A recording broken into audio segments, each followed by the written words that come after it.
ಇವರು ನಮಗೆ ಕೊಡಬೇಕಾಗಿದ್ದನ್ನು ಕೊಟ್ಟು ಇಲ್ಲಿವರೆಗೆ ಸೆಂಟ್ರಲ್ ಗೌರ್ಮೆಂಟ್ದವರು.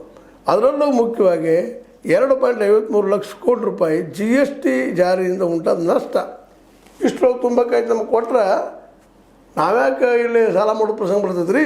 ಎಷ್ಟು? 2,53,000 ಕೋಟಿ ರೂಪಾಯಿ ಕೇಂದ್ರ ಕೊಡ್ಬೇಕಾಯ್ತು. ನಮ್ಮ ದುಡ್ಡು ಕೊಟ್ಟರೆ ಇವತ್ತು ನಾವು ಹಗರಾದಿವ ಅನ್ನಗೈತೆ, ನಾವು ಸಾಲ ಮಾಡಾಕೈತೀವಿ. ಕೇಂದ್ರ ನಮ್ಗೆ ಬರುಪಾಲು ಕೊಡ್ತಾ ಇಲ್ಲ ರೀ GST ಒಳಗಿಂದು ಅಂಥೇಳಿ ಕಾಂಗ್ರೆಸ್ ಪ್ರತಿ ಆರೋಪ ಮಾಡ್ತಾಯಿದೆ. ಜೊತೆಗೆ 12,000 ಕೋಟಿ ರೂಪಾಯಿ 5ನೇ ಹಣಕಾಸಿಂದ ಬರಬೇಕಾಯ್ತು ಕೇಂದ್ರದಿಂದ ತೆರಿಗೆ ಆದಾಯದಲ್ಲಿ. ರಾಜ್ಯದ ಬೊಕ್ಕಸಕ್ಕೆ 3.64 ಇಳಿಸಿತು. ಕಾರಣದಿಂದ ಏನಪ್ಪ ಅಂದ್ರೆ ರಾಜ್ಯಕ್ಕಾದ ನಷ್ಟ ಇತ್ತು. 12,000 ಕೋಟಿ ರೂಪಾಯಿ ಲಾಸ್ಟ್ ಹೋಗುದು. ಎಕ್ದಮ್ GST ಕಡಿಮೆ ಇಟ್ಬಿಟ್ಟು ಸರಳೀಕರಣಗೊಳಿಸಿದ್ರು, ಅದರಿಂದ ಲಾಸ್ ಆಯಿತು ಅನ್ನೋದು ಮಾತು ಹೇಳ್ತಾ ಇದ್ದಾರೆ. ಜೊತೆಗೆ 23,402 ಕೋಟಿ ರೂಪಾಯಿಗಳು ಕೇಂದ್ರ ಪುರಸ್ಕೃತ ಯೋಜನೆಗಳಿಗೆ ಕೇಂದ್ರವು ಹಣ ಬಿಡುಗಡೆ ಮಾಡದೇ ಇರೋದರಿಂದ ರಾಜ್ಯಕ್ಕಾದ ಹೆಚ್ಚುವರಿ ಹೊರೆ.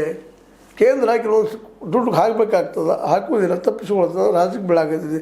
ಅದರಿಂದ 23,402 ಕೋಟಿ ರೂಪಾಯಿ ಅಂದ್ರೆ 2.88 2,88,000 ಕೋಟಿ ರೂಪಾಯಿ ನಮ್ಗೆ ಬರಬೇಕು.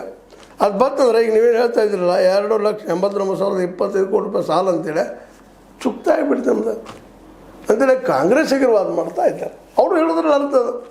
ಕೇಂದ್ರದ ಮೇಲೆ ಸಾಕಷ್ಟು 4 ಲಕ್ಷ ಕೋಟಿ ರೂಪಾಯಿ ನೀವು ಏನಪ್ಪ ಅಂತಂದ್ರೆ ಈ ಟ್ಯಾಕ್ಸ್ ರೂಪಾಯಿ ದುಡ್ಡು ತೊಗೊಳ್ತೀರಿ, ಹೊಳ್ಳಿ ಎಷ್ಟು ಕೊಡ್ತೀರಿ ಮರಳಿ ಅನ್ನೋದಕ್ಕೆ ಉತ್ತರ ಕೊಡ್ತಾ ಇದ್ದಾರೆ ಅವರು.